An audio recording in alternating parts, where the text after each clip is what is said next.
Hi friends, welcome to finance with Kiran. So రీసెంట్గా Indian government GST కోసం ఒక big announcement చేసింది. అదేంటి అంటే జీఎస్టీ రేట్స్ కట్ అవుతాయి, అంటే తగ్గిస్తారు. ఈ న్యూస్ అనేది దివాళీ నుంచి ఎఫెక్ట్ అవుతుంది GST rate cut. So earlier GST rates అనేవి ఒక 5 స్లాబ్స్ ఉండేవి. 5%, 12%, 18% అండ్ 20%, అలాగే 0% కూడా ఉండేది. సో వీటి వల్ల మన హౌస్ హోల్డ్ ఎసెన్షియల్స్ అనేవి చాలా ఎక్కువ ట్యాక్స్ ఉండేది. సో ప్రెజెంట్ ఏం జరుగుతుందంటే ఈ 5 స్లాబ్స్ని ఓన్లీ 3 స్లాబ్స్ని కన్వర్ట్ చేస్తారు. 5%, 18% అండ్ 40%. ఎగ్జాక్ట్లీ చెప్పాలంటే ఓన్లీ 2 స్లాబ్స్ అని చెప్పొచ్చు. 5%, 18%. ఈ 40% నెక్స్ట్ చూద్దాము. సో ఈ రేట్ కట్ అవ్వడం వల్ల మనకి ఏ ఐటమ్స్ చీప్గా దొరుకుతాయంటే మిల్క్ ప్రొడక్ట్స్, అలాగే పాస్తా, డ్రైడ్ ఫ్రూట్స్, అలాగే furniture and pencils and school bags. Earlier 12% GST ఉండేది. ఈ 12% 5% కన్వర్ట్ అవుతుంది.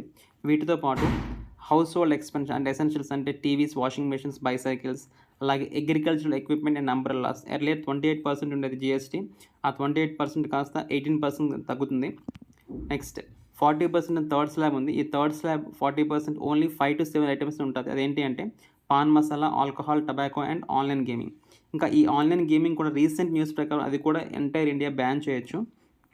సో ఈ జీఎస్టీ రేట్ కట్ వల్ల మన స్టాక్ మార్కెట్కి ఏ విధంగా ఎఫెక్ట్ చేస్తుంది అంటే earlier auto, cement and consumer స్టాక్స్లో జీఎస్టీ 28% ఉండేది. ఈ 28% ట్యాక్స్ వల్ల 18% డౌన్ అవ్వడం వల్ల పర్చేసింగ్ పవర్ పెరుగుతుందని చెప్పేసి జస్ట్ ఎజ్యూమ్ చేసుకోవచ్చు.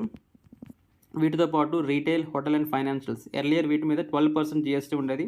ఇది కాస్త 5% కన్వర్ట్ అవుతుంది. సో దీనివల్ల కూడా ఈ పర్చేసింగ్ పవర్ పెరిగి వీటి స్టాక్స్లో కొంత రేంజ్ ఉండొచ్చని ఎక్స్పెక్ట్ చేయొచ్చు. ఈ వీడియో మీకు నచ్చినట్లయితే మా ఛానల్ని సబ్స్క్రైబ్ చేయండి, అలాగే లైక్ చేయండి. Thank you.